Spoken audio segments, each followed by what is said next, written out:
Oh guys, jom kita main satu game. Kita repeat lagi 3 lawan 3. Tim aku lawan tim korang versi karakter Boboiboy. Jom kita tengok siapa yang akan menangis bulan-bulan puasa ni kan.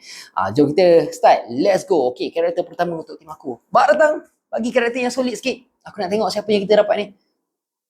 Aduh, si alien kepala kotak. Walaupun dulu dia tak kuat, tapi sekarang dia kuat mah.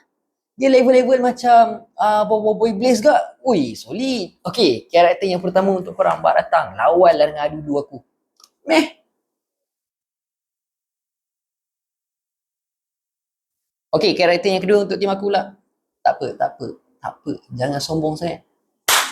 Yeah, rival yang antara Boboiboy Blaze dengan Boboiboy Ice. Ni yang kita mau. Okay. Karakter yang kedua aku dah dapat Blaze lah bro.